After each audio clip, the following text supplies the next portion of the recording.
যাক, তারা পিতা মাতার সন্তুষ্টি অর্জনের জন্য সর্বোচ্চ চেষ্টা করে। মূল কথা হলো, একটা নারী সে যখন জন্ম নেয় থাকে বাবার ঘরে, বিবাহের পরে চলে যায় স্বামীর ঘরে, এরপরে স্বামী ইন্তেকালের পরে সে থাকে তার সন্তানদের কাছে। এই গোটা হায়াতে প্রথমে তার সব খরচ বহন করার দায়িত্ব হলো তার বাবার, তারপরে স্বামীর, তারপরে সন্তানের। গোটা হায়াতে তার কোনো খরচ নাই। তার মানে আল্লাহ তাআলা তার জন্য যতটুকু দিয়েছেন ততটুকুই তার থেকে যায়, তার থেকে একটুও খরচ করা লাগে না। কিন্তু একটা পুরুষ দেখেন, একটা সময় সে সন্তান থাকে, একটা পুরুষ যখন সন্তান দেখা যায়, বিবাহ হওয়ার আগেই তাকে উপার্জন করা শুরু করে দিতে হয়। এইবার সে তার মা বাবার জন্য ব্যয় করে। এরপরে এই পুরুষটা যখন বিবাহ করে তার স্ত্রীর জন্য ব্যয় করা শুরু করে। সন্তান যখন হয় সন্তানের জন্য ব্যয় করে। তার মানে যদিও দেখা যায় আল্লাহ তাআলা নারীর দ্বিগুণ পুরুষকে দিয়েছেন, কিন্তু পুরুষের ব্যয় এত বেশি, এত বেশি ব্যয় করার পর পুরুষের ডানে আর কোনো কিছুই থাকে না। আর নারীকে যদিও দেখা যায় দিয়েছেন পুরুষের অর্ধেক, কিন্তু কোনো খরচে ইসলাম তাকে বাধ্য করে নাই। যার কারণে নারীর জন্য যতটুকু নির্ধারণ করা আছে পুরোটুকুই নারীর মালিকানায় থেকে যায়। তাহলে বলেন, সম্পদ বন্টনে যদিও দেখা যায় নারীকে দেওয়া হয়েছে পুরুষের অর্ধেক, পরিমাণ যদিও কম দেখা যায়, বাস্তবতায় বলেন তো জিতছে নারী না পুরুষ? নারী জিতছে। কিন্তু ইবাদতের বিনিময়ের ক্ষেত্রে আল্লাহ তাআলা কোনো তারতম্য করেন নাই। বরং যদি হিসাব করা হয়, নারীকে এখানেও আল্লাহ জিতিয়ে দিয়েছেন। বলে একটা পুরুষের সময় আছে, সুযোগ আছে, সে ইচ্ছা করলে নফল ইবাদত করতে পারে, তাহাজ্জুদ পড়তে পারে, মসজিদে অপেক্ষা করে আওয়াবিন ইশরাক পড়তে পারে। কিন্তু একটা নারী যখন বাসায় থাকে, তার যদি সন্তান থাকে, তার জন্য ফরজ নামাজ পড়াই অনেক সময় কষ্টকর হয়ে যায়। এই জন্য নফল ইবাদত সে করতে পারে না, নফল রোজা সে রাখতে পারে না। এই যে স্বামীর মা বাবার খেদমত করে, এই জন্য নফল ইবাদত করতে পারে না। স্বামীর জন্য রান্না করে, অন্যান্য আত্মীয় স্বজন আসলে সেবা করে, তাদের খেদমত করে।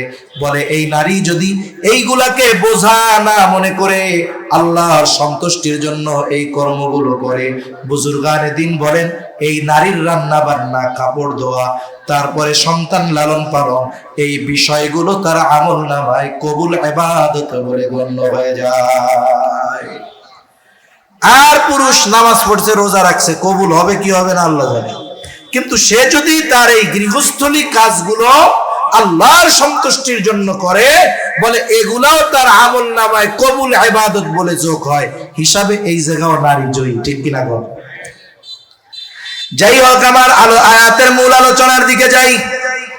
আল্লাহ রাব্বুল আলামিন বলেন, মান আমিলা সালিহান মিন যাকারিন আও উনসা ওয়া হুয়া মুমিন।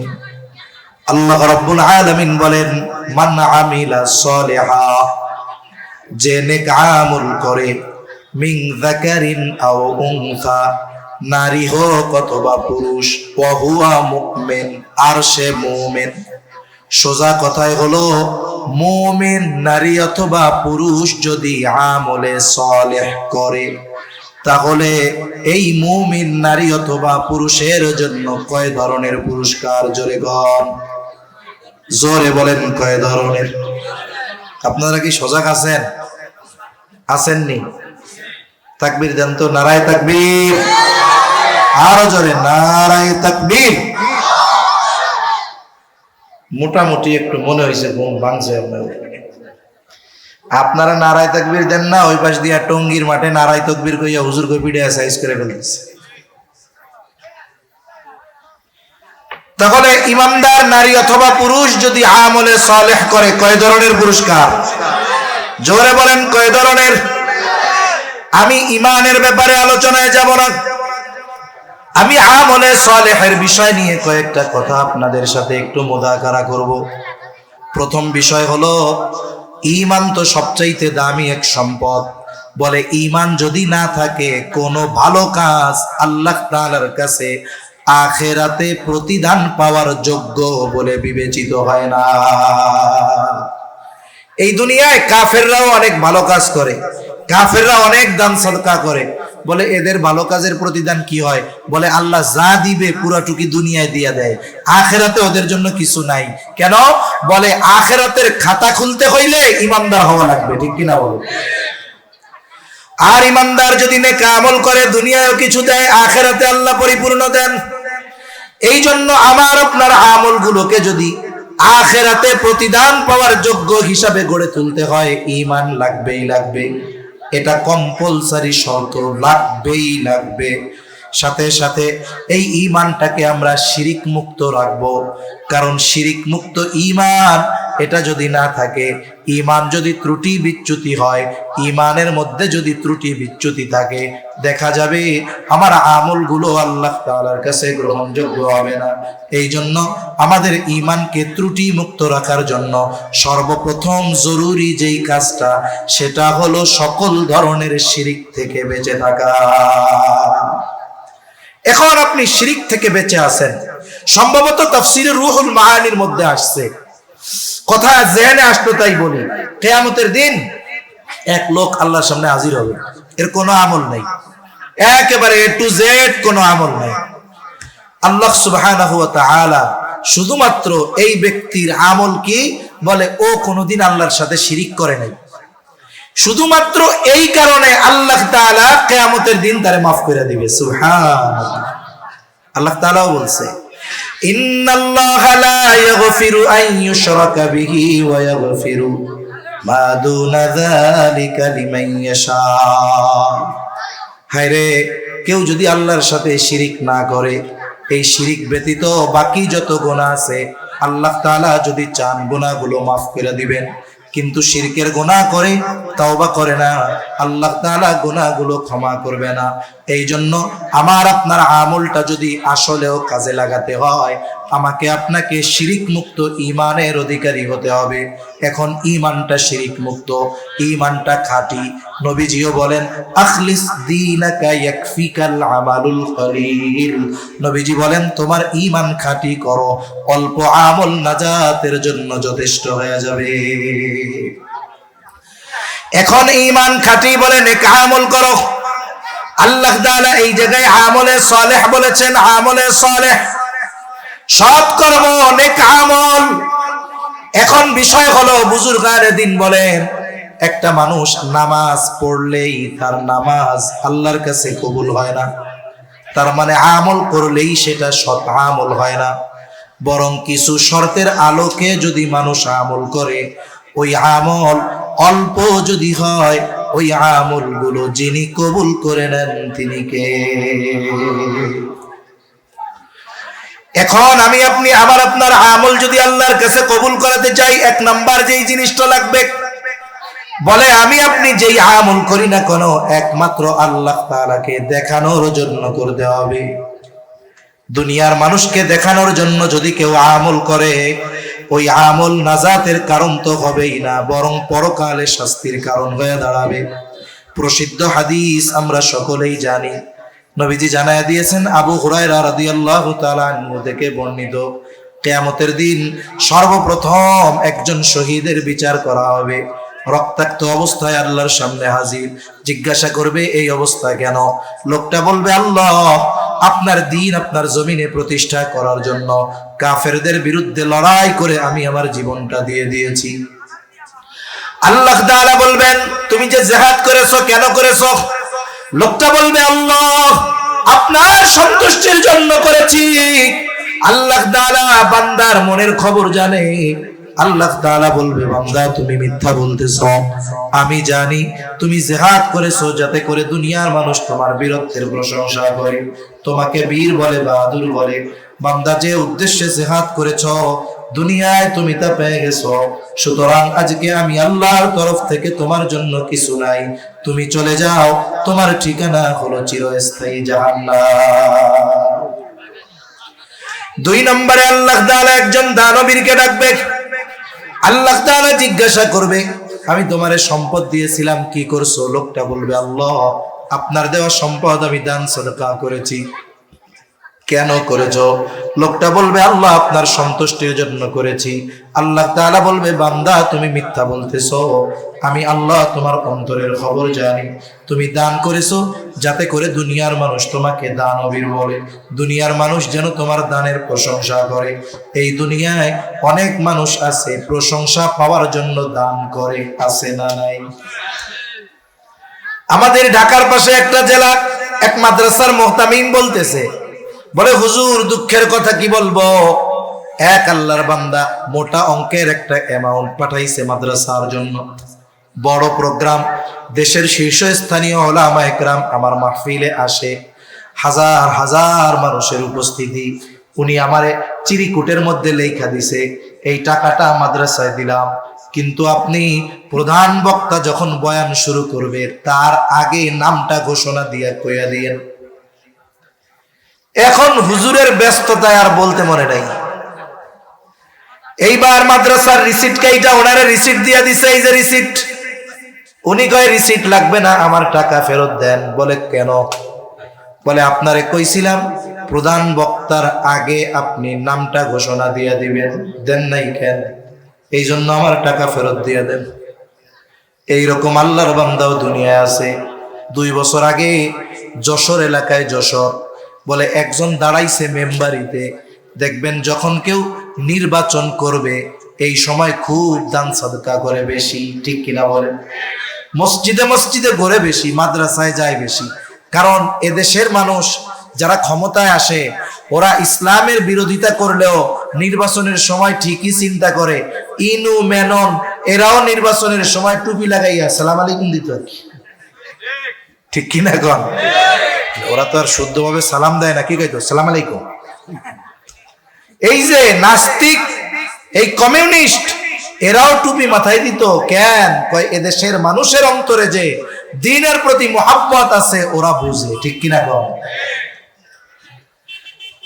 এরপরে দুর্ভাগ্যক্রমে ওই মেম্বার হইতে পারে নাই, এক মসজিদে দিয়েছিল ফ্যান, খোঁজ পাইছে ওই এলাকার কেউ ভোট দেয় নাই, আস্তে কইরা মসজিদ থেকে ফ্যান খুলে নিয়ে আসছে। চিন্তা কইরা দেখেন এইরকম দানবীরও আমাদের দেশে আছে না নাই?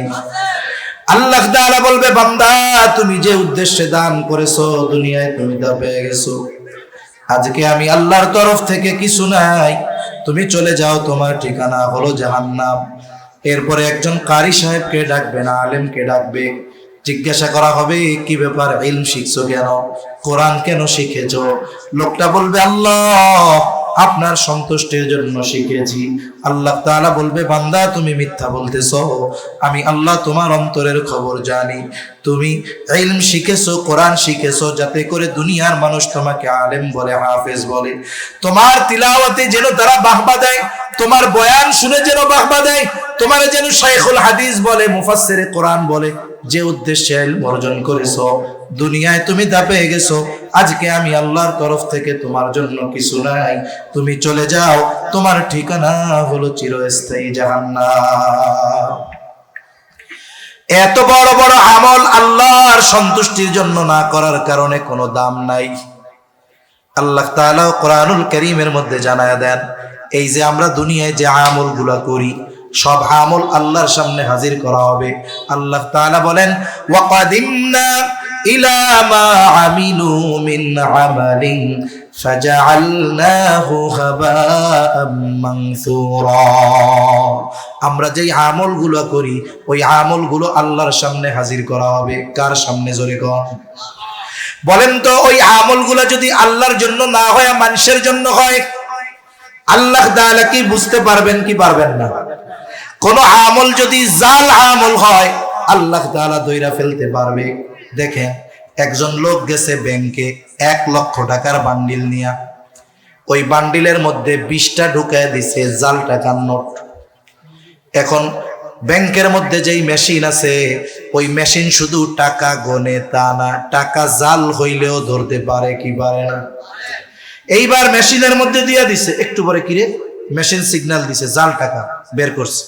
চিন্তা করে অনাকাঙ্ক্ষিত একটা হয়েই যাইতে পারে। কিন্তু বলেন তো পরপর যখন দেখবে 20-25টা জাল নোট, সন্দেহ আসবে কি আসবে না? প্রথম বিষয়, বলেন তো এই জাল নোটগুলো কি পুনরায় গ্রাহককে ফেরত দেওয়া হবে নাকি? হবে না। ব্যাংক ওইটাকে পাঞ্চ মেশিন দিয়া ছিদ্র কইরা বাতিল বলে গণ্য করবে। দ্বিতীয় অবস্থা কি হবে? তল দিয়া ফোন দিবে পুলিশে, তাড়াতাড়ি একটা ফোর্স পাঠান, আমার এই জায়গায় জাল টাকার কারবারি পাওয়া গেছে। ও পিছনে ঘুরতে ঘুরতে দেখবে পুলিশ আইসা কয় অ্যারেস্ট হিম। ঠিক কিনা বলেন? তাহলে টাকা যদি জাল হয়, 1 নম্বরে টাকা বাতিল, 2 নম্বরে জাল টাকা বহন করার কারণে শাস্তি হয়। আমল যদি আল্লাহর জন্য না হয়, ওই আমলটাও জাল আমল হয়। জাল টাকা কি হয়? বলে প্রথম ওইটাকে ধ্বংস করা হয়। আল্লাহ বলেন আমলটা আমি ধ্বংস করব। কেমনে? বলে আমি ওটাকে আল হাবা উল মানসুরে পরিণত করব। হাবা উল মানসুর কাকে বলে? নিশ্চিহ্ন ধুলায় পরিণত করা হবে। আমরা এখন এখানে কোনো ধুলাবালি দেখি না, কিন্তু বাস্তবতা হলো এই জায়গা দিয়েও ধুলাবালি উঠতেছে, কিন্তু দেখা যায় না। ঠিক কিনা গো? এমন ধুলি কণায় আল্লাহ পরিণত করবে কেমন যেন সে কোনো আমলই করে নাই। আবার কেন শাস্তি দেওয়া হবে? কেন? বলে ইবাদতের একমাত্র হকদার হলেন আল্লাহ। এখন যদি কেউ ইবাদত মানুষকে দেখানোর জন্য করে, এটা শিরকের একটা প্রকার। মানুষকে দেখাইয়া আমল করছে, জাল আমল, বাতিল। ইবাদতের হকদার আল্লাহ, মানুষকে দেখানোর জন্য যখন করছে, হক নষ্ট হইল কার? এখন এই কারণে শাস্তি হিসাবে তার জাহান্নাম। এই জন্য ইবাদত কবুলের প্রথম এবং প্রধান শর্ত হলো ঈমান তো আছেই, এরপরে যেই প্রথম এবং প্রধান শর্ত হলো আমলটা আমাকে আপনাকে করতে হবে একমাত্র যার সন্তুষ্টির জন্য, তিনি কে? ছোট খাটো যত আমল হোক, আল্লাহর জন্য যদি করা হয়, ওই আমল আখিরাতে নাজাতের কারণ হতে পারে।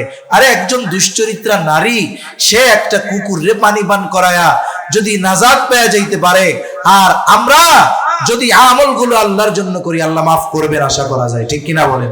এজন্য নবীজি বলেন, আয়েশা তুমি কোনো ভালো আমলকে ছোট মনে করবা না, আবার কোনো ছোট অন্যায়কেও তুচ্ছ মনে করবা না। কারণ হতে পারে আল্লাহ তাআলা ওই ছোট নেকের কাজের কারণে মাফ করে দিতে পারে, আবার ছোট অন্যায়ের কারণে আল্লাহ তাআলা চাইলে শাস্তিও দিতে পারে। তাহলে 1 নম্বর শর্ত, সকল আমল একমাত্র কার জন্য হবে? জবান খুলে বলেন। 2 নম্বর, বলে আমলটা হতে হবে নিজের পদ্ধতিতে নয়, নবীজির পদ্ধতিতে, সুন্নাত তরিকায়। বাস্তবতা হলো এই পৃথিবীতে এমন কোন আমল নাই যেই আমলের সুন্নাত তরিকা নাই। আপনাদের জানা আছে নাকি 2-1টা আমল যেগুলোর পদ্ধতি নবীজি দেখায়া যান নাই? জানা আছে আপনাদের? সব আমলের পদ্ধতি নবী জানায়া দিয়েছে। সাহাবা একরামের মাধ্যমে আমরা প্র্যাকটিক্যাল ভাবে জানতে পেরেছি। দুনিয়াবি কিছু কাজ আছে, ওইগুলাও যদি নবীর তরিকায় করা হয় ইবাদত হয়ে যায়। আর ইবাদতে নবীর তরিকা থাকবে না, এটা হতে পারে না। একজন ব্যক্তি যদি বাথরুম করতে চায়, বাথরুম একদিন যদি 5 বার বাথরুম করে, তার সওয়াব হবে না। যদি 1 সপ্তাহ বাথরুম না করে, তার গুনাহ হবে না। ঠিক কিনা গো? কিন্তু বাথরুম করার সময় যদি সুন্নাত তরিকায় করে, বলে এই বাথরুম করাটাও তার আমলনামায় ইবাদত বলে গণ্য হয়ে যায়। এজন্য দুনিয়ার কাজ যেখানে নবীর তরিকায় করলে ইবাদত বলে পরিগণিত হয়, সেইখানে ইবাদত নবীর তরিকায় করা যায় না, এটা মেনে নেওয়ার কোনো সুযোগ নাই। মনে রাখবেন, ইমানের পরে সবচাইতে গুরুত্বপূর্ণ ইবাদত হলো নামাজ। ইমানের পরে সবচেয়ে গুরুত্বপূর্ণ ইবাদত কি? জোরে কোন? নামাজ। নামাজের আদেশ আছে কোরআনে। নামাজের আদেশ আল্লাহ তাআলা কোরআনুল কারীমের মধ্যে করেছেন।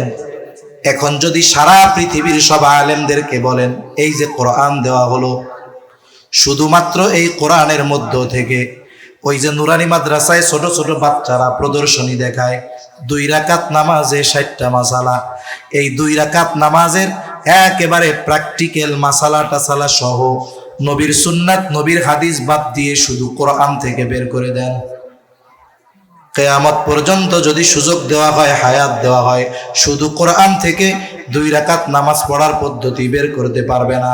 কিন্তু নামাজের আদেশ আল্লাহ কোরআনে দিলেন, শিখবো কোথার থেকে? নবীজি বলেন টেনশনের কোনো কারণ নাই।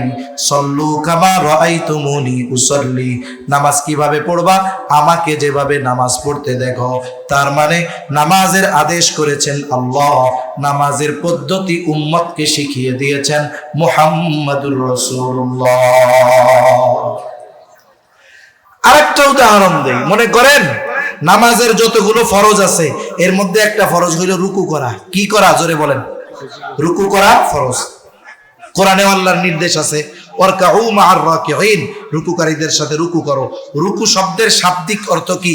বলে রুকু শব্দের শাব্দিক অর্থ হলো ঝুঁকা। এখন আমি মনে করেন নামাজে দাঁড়াইছি, নামাজে দাঁড়ানোর পরে সূরা ফাতিহার সাথে সূরা মিলাইয়া সোজা দাঁড়া হয়ে মাথাটা এরকম একটু ঝুঁকাই দিছি, দেহ ঝুঁকাই নাই, শুধু মাথা ঝুঁকাই দিছি। বলেন তো এইটুকু যদি আমি ঝুঁকাই, এটাকে কি আপনারা রুকু বলবেন? দেখেন রুকুর শাব্দিক অর্থ ঝুঁকা, বুঝলাম, কিন্তু কতটুকু ঝুঁকলে নামাজের রুকু হয় এটা কোরআনে নাই। শিখবেন কোথার থেকে? নবীর থেকে। নবী শিখিয়ে দিয়েছেন রুকু কেমনে করবা। এইভাবে দাঁড়ায় আসো, মাথা একটু ঝুঁকাইলে হবে না, একেবারে এলের মতো হয়ে যাইতে হবে, ডালের মতো হয়ে যাইতে হবে। মাথা পিঠ এর উপরে যদি একটা তক্তা রাইখা দেওয়া হয়, একেবারে লেভেলিং ভাবে থাকবে। এইরকম যখন তুমি বাঁকা হবা, ঝুঁকবা, কয় এটারে কয় হলো নামাজের রুকু। ঠিক কিনা বলেন? শিখলাম কার থেকে? নবীর থেকে। জোরে বলেন কার থেকে? এজন্য প্রত্যেকটা ইবাদত নবীর তরিকায় হতে হবে। 3 নাম্বার বিষয় বলে, যে ইবাদত করবে সেই ইবাদতের মাসলা মাসাইল গুলো জানবে। এই জন্য নবীজিও বলেন, তলাবুল ইলমি ফারিদাতুন আলা কুল্লি মুসলিম, দ্বীনি ইলম শিক্ষা করা প্রত্যেক মুসলমান নরনারীর উপরে ফরজ। বলে কেন ফরজ? যদি সে এই ইলমগুলো অর্জন না করে, দেখা যাবে তার জীবনের অনেক ইবাদত করতেছে, হচ্ছে না, সে নিজেও তা বুঝবে না। মনে করেন একজন ব্যক্তি নামাজ পড়বে, এখন যদি তার নামাজের ফরজগুলো না জানা থাকে, বাহিরে ভিতরে 13 ফরজ, নামাজের ওয়াজিবগুলো যদি না জানা থাকে, নামাজ ভঙ্গের কারণগুলো যদি না জানা থাকে, ওযু ভঙ্গের কারণ যদি না জানা থাকে, সমস্যাটা কি? বলে নামাজের বাহিরে ভেতরে 13 ফরজ। বলেন তো এই 13 ফরজ থেকে যদি একটা মাত্র ছুটে যায়, 13টা থেকে কয়টা? বলেন তো তার নামাজ থাকবে না যাবে? ব্যান্ড বাতিল। নামাজের ওয়াজিব 14টা। বলে নামাজের ওয়াজিব গুলো থেকে যদি একটা ওয়াজিব ছুটে যায়, সাহু সেজদা দিতে হবে। সাহু সেজদা দিলে নামাজ হয়ে যাবে। এখন প্রথম কথা হলো, নামাজের ফরজ বাহিরে ভেতরে 13টা। এই 13 ফরজ যদি নামাজির জানা না থাকে, তাহলে ফরজ ছুটে গেলে সে টের পাবে নাকি? সে টের না পাক, নামাজের 12টা হয়ে যাবে। নামাজের ওয়াজিব 14টা, যদি তার ওয়াজিব 14টা না জানা থাকে, ওয়াজিব যদি ছুটে যায়, সাহু সেজদা যদি না দেয়, নামাজও থাকবে না। ঠিক কিনা গো? বলে নামাজ ভঙ্গের কারণ 19টা। 19টা কারণ পাওয়া লাগবে না, একটা পাইলেই যথেষ্ট, নামাজ শেষ। কিন্তু আল্লাহর বান্দা নামাজ ভঙ্গের 19 কারণ জানে না। দেখা গেল নামাজের মধ্যে 19 কারণ থেকে কারণ পাওয়া গেছে, উনি টের পাক আর না পাক, ওনার নামাজ আছে না নাই। তাহলে দেখেন নামাজ ভঙ্গের কারণ জানা লাগবে। বলে অজু ভঙ্গের কারণ 7টা জানতে হবে। কেন? বলে অজু যদি নামাজের মধ্যেও ছুটে যায়, তাহলে তার নামাজ থাকবে না। আবার দেখেন গোসলের ফরজ জানা লাগবে, যদি না জানে কি হবে? বলে সে অপবিত্র গোসল করা লাগবে। গোসলের ফরজগুলো আদায় হলো না, গোসল হলো না, পবিত্রতা হলো না। আর মনে রাখবেন, যেই পবিত্রতা অর্জনের জন্য গোসল দরকার, ওই পবিত্রতা অজুর দ্বারা অর্জিত হয় না। তাহলে সর্বনাশটা কি? বলে অজু হয় নাই, নামাজ নাই, গোসল হয় নাই, নামাজ নাই। আরেকটা বিষয়, এই শীতকালীন সময় তো, এজন্য আমরা খেয়াল রাখবো, শীতকালে অজু করতে গেলে সবাই ওই কাকের মতো ডুব দেয় আর কি, তাড়াতাড়ি কোনো মতে শেষ করতে পারলে বাসে।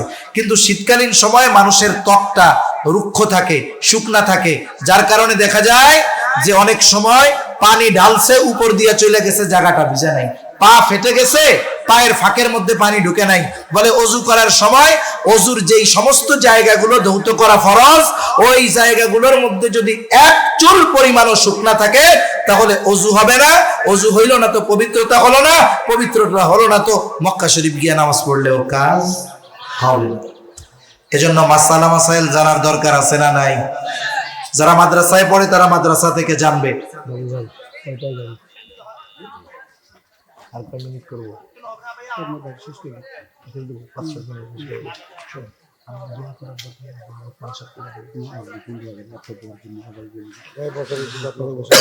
তারপরে দেখেন মাসলা মাসাইল শিখতে হবে কি হবে না?